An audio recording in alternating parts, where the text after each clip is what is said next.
नमस्कार साथियों, मैं हूं प्रशांत। जैसा कि आप जानते हैं, मैं भागलपुर में मौजूद हूं और भागलपुर में पिछली बार भागलपुर से विधानसभा चुनाव लड़ रहे थे रोहित पांडे जी और मात्र 917 वोटों से ये चुनाव पिछली बार हार गए थे। तो इस बार विधानसभा चुनाव 2025 में क्या तैयारियां हैं आपकी, किस प्रकार से तैयारियां हैं? देखिए, भारतीय जनता पार्टी के एक एक कार्यकर्ताओं का संकल्प है कि हमारे एक एक व्यक्ति का जीवन स्तर कैसे बेहतर हो। हमारे लिए चुनाव केवल लड़ना, जीतना, हारना ये कोई विषय नहीं है। भारतीय जनता पार्टी के एक एक कार्यकर्ताओं का यह संकल्प है कि माननीय नरेंद्र मोदी जी के नेतृत्व में और बिहार में एनडीए सरकार के नेतृत्व में एक एक व्यक्ति का जीवन स्तर कैसे बेहतर हो, इसके लिए काम करना, उनके सुख दुख में खड़ा होना।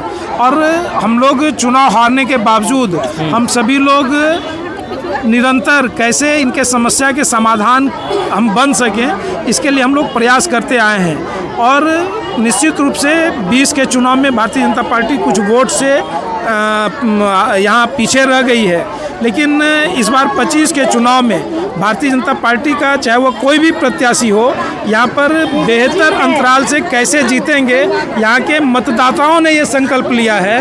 और वो उनको माननीय नरेंद्र मोदी जी और नीतीश कुमार के गारंटी पर भरोसा है कि अगर इनका जीवन स्तर बेहतर हो सकता है तो माननीय नरेंद्र मोदी जी और नीतीश कुमार के नेतृत्व में वो जीवन स्तर बेहतर हो सकता है। भारत अगर उन्नति कर सकता है, भारत विश्व गुरु बन सकता है, तो वह नरेंद्र मोदी जी के नेतृत्व में ही हो सकता है। तो इस नाते भागलपुर के मतदाताओं ने इस बार ठाना है कि हमको इस बार इस विधानसभा से भारतीय जनता पार्टी को विजयी बनाना है। शाम के तकरीबन 8 बज रहे हैं और 8 बजे भी आप फील्ड में हैं, ग्राउंड पर हैं, जनता से मिल रहे हैं, उनसे उनकी समस्याएं जान रहे हैं। तो भागलपुर के विकास के लिए आप और आपकी पार्टी किस प्रकार से काम करेगी चुनाव के बाद?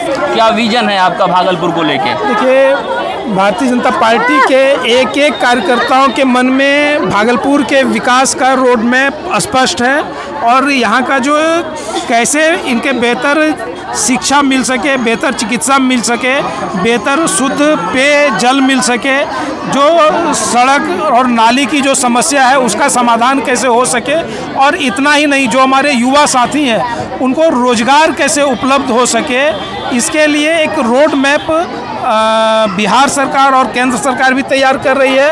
और भारतीय जनता पार्टी के एक एक कार्यकर्ता इसके लिए लगकर कैसे हम सरकार के सारे योजनाओं को इन तक पहुंचा सकें, इसके लिए काम कर रही है। चुनाव में जो भी आपका विरोधी पक्ष है, मुख्यतः इंडिया गठबंधन और प्रशांत किशोर, वो आपके भागलपुर और बिहार दोनों चुनावों को किस प्रकार से प्रभावित कर सकते हैं? देखिए, आज एनडीए के समक्ष जो विकास की जो गाथाएं नीतीश कुमार जी और नरेंद्र मोदी जी के नेतृत्व में लिखी गई है बिहार के अंदर, और जो डेवलपमेंट देश का और बिहार का हुआ है, इसमें कोई विपक्ष रह ही नहीं गया है।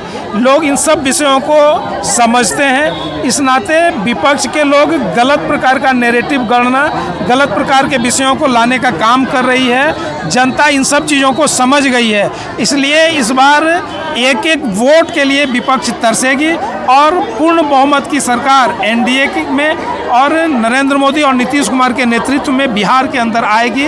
और लोगों को बेहतर भविष्य के लिए जो है लोग नरेंद्र मोदी और नीतीश कुमार को चुनेंगे। एनडीए गठबंधन अपने अगले मुख्यमंत्री के तौर पे फिर से नीतीश कुमार को देख रही है या फिर कोई नया चेहरा भी आ सकता है? देखिए, अभी तो आदरणीय नीतीश कुमार जी एनडीए के नेतृत्व करता हैं, हमारे मुख्यमंत्री हैं, और आगे जो है वह केंद्रीय नेतृत्व और जो गठबंधन दल के नेता हैं ये मिलकर तय करेंगे।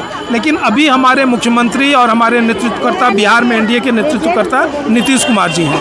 ये आपने भागलपुर से ग्राउंड रिपोर्ट देखी, किस तरीके से पिछले उम्मीदवार, पिछले प्रत्याशी और इस बार फिर से बीजेपी से प्रबल दावेदार भागलपुर विधानसभा सीट से जो है कि टिकट के प्रबल दावेदार रोहित पांडे जी थे, इन्होंने अपनी बात रखी है। बने रहिए आप द सोशल डाइस के साथ।